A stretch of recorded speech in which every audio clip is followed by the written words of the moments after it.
हम पहले ही बता रहे हैं कि इस बार ईवीएम से वोटिंग होगी तो भीम आर्मी का कार्यकर्ता जब भी बूथ पर वोट डालने के लिए जाएगा वो ईवीएम को तोड़ देगा, क्योंकि आक्रोशित हो जाते हैं, आप आंदोलन करते हैं, उसी आस्था के नाम पर आप लोगों को मारते हैं, लोगों को पीटते हैं, जय श्री राम के नारे लगा।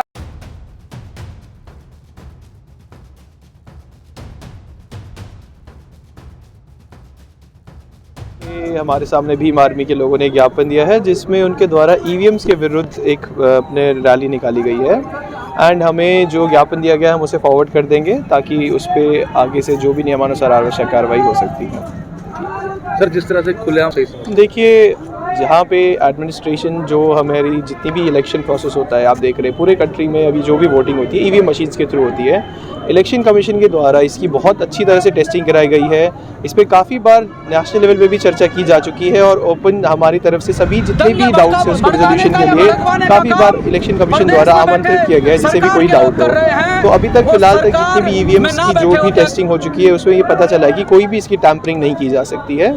तो अगर कोई भी ऐसा हमारे वोटिंग के समय कोई भी तत्व अगर हमारी वोटिंग को डिस्टर्ब करेगा तो हम उनके अगेंस्ट कानूनी कार्रवाई करेंगे। ठीक है, थैंक यू सर। ये झबरेड़ा विधानसभा आज कस्बा झबरेड़ा से अमर जवान चौक से चले थे हम लोग और इसका समापन जॉइंट मजिस्ट्रेट साहब के आवास के बाहर किया गया। इस रैली का मुख्य उद्देश्य जिस प्रकार से वर्तमान में सरकार में बैठे लोग ईवीएम से वोटों की चोरी करके अयोग्य व्यक्ति देश में शासन कर रहे हैं और योग्य व्यक्ति तमाशा देख रहे हैं, कहीं ना कहीं ईवीएम के लिए बहुत बड़े बड़े आंदोलन हो रहे हैं, लेकिन सरकार ने चुनाव आयोग ने अब तक इस पर संज्ञान नहीं लिया। जब ईवीएम से इतने बड़े घोटाले हो सकते हैं तो हमें ईवीएम को बैन कर देना चाहिए, सरकार को चुनाव आयोग को ईवीएम पर रोक लगा देनी चाहिए, लेकिन ऐसा अब तक नहीं हुआ है।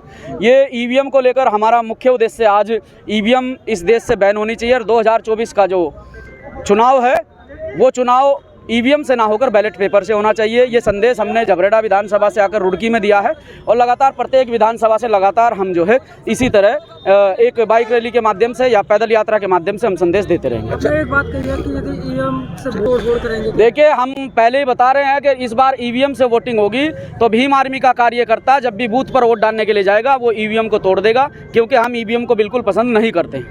ईवीएम से वोटों की चोरी होती है, ईवीएम से अयोग्य व्यक्ति यहाँ योग्य व्यक्ति का स्थान ले लेता है, ये सरासर गलत है। अच्छा, उत्तराखंड में कहाँ इस तरह की चोरी आपने देखी है चुनाव में? अरे ये तो पूरे देश में हो रही है, पूरे देश में, उत्तराखंड की बात नहीं है, पूरे देश में ईवीएम से घोटाले होते हैं, रातों रात ईवीएम बदली जाती हैं। आप मीडिया के बंधुओं से ही हमें पता चलता है कि ईवीएम के ट्रक बदले गए, ईवीएम वहाँ खत्ते में, खेत में, खलियानों में पड़ी मिली है। तो ये चोरी नहीं तो क्या है, ये सरकार कहीं ना कहीं प्री प्लान तरीके से इसे करती है। आस्था रखते हैं जो पूजा, किसकी पूजा? मंदिरों में जाकर। मैंने ये कहा है कि जो मंदिरों में जाकर पूजा करते हैं, अर्चना करते हैं, वो उनका आस्था का प्रतीक है, हमें उससे कोई दिक्कत परेशानी नहीं है, हमें किसी जाति से, धर्म से कोई दिक्कत परेशानी नहीं है। जब आप आस्था के नाम पर अगर आपको कोई कटाक्ष भरी बातें कह दे तो आप आक्रोशित हो जाते हैं, आप आंदोलन करते हैं, उसी आस्था के नाम पर आप लोगों को मारते हैं, लोगों को पीटते हैं, जय श्री राम के नारे लगाकर आप लोगों की मॉब लिंचिंग करते हैं। ये कहाँ का न्याय है? मंदिरों की जरूरत नहीं है, ये भी कहा है आपने। बिल्कुल बिल्कुल, मीडिया के माध्यम से कह रहा हूँ, मंदिरों की आवश्यकता है ही नहीं देश को।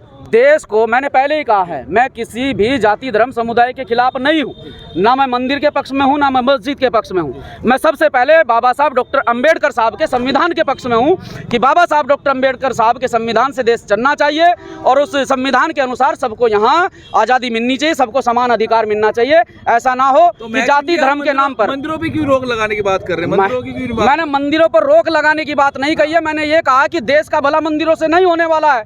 देश का भला होगा शिक्षा से, होगा रोजगार से, होगा, इससे देश का भला होगा। शिक्षा का स्तर हमारा डाउन है, हमें मेडिकल की पूरी उचित व्यवस्थाएं मेडिकल की नहीं मिल पाती है। हमारे यही पड़ोस में एम्स में लोगों को बेड तक नहीं मिल पाते हैं, इलाज नहीं मिल पाता है, बिना इलाज के लोग मर जाते हैं। यहाँ जरूरत जो है बड़े बड़े कॉलेजों की है, बड़े बड़े अस्पतालों की है। तो अभी प्रशासन में कार्रवाई की जाएगी, वो समय पर देखा जाएगा, वो समय पर देखा जाएगा क्या होगा। कार्रवाई तो हम अब तक झेलते आए हैं, एक आध मुकदमा और झेल लेंगे, कोई दिक्कत नहीं है।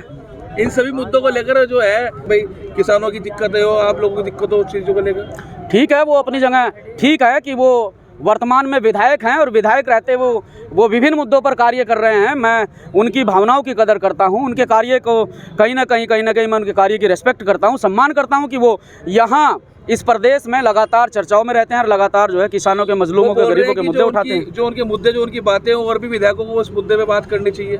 देखिए, ये विधायकों का आपस का मामला है। मैंने पहली बार विधानसभा सत्र में विपक्षी लोग आपस में भिड़ते देखे हैं। सत्ता पक्ष का और विपक्ष का व्यक्ति तो मैंने आपस में बहस करते देखा है, लेकिन पहली बार ऐसा देखा है कि जो सत्ता में नहीं है, जो कहीं सिस्टम में नहीं है, वो आपस में बहस कर रहे हैं। ऐसा नहीं होना चाहिए, गलत है, किसी पर कटाक्ष करना गलत है। विपक्ष भी लगातार ईवीएम पर सवाल उठाता आया है, आज आपने भी उठाया है, अभी तक ऐसा कोई रिजल्ट सामने नहीं आया कि ईवीएम बैन कर दिया। लगातार लोग ईवीएम पर सवाल उठा रहे हैं, चाहे इसमें विपक्ष के लोग हों, चाहे सामाजिक दल के लोग हों, चाहे सामाजिक संगठनों के लोग हों, लगातार इस पर सवाल उठा रहे हैं। लेकिन कहीं ना कहीं सरकार जो है इस पर संज्ञान लेना नहीं चाहती है। अगर सरकार ने ईवीएम को बैन कर बैलेट पेपर से चुनाव करा दिया तो सरकार को 2024 में ही उसकी औकात नजर आ जाएगी।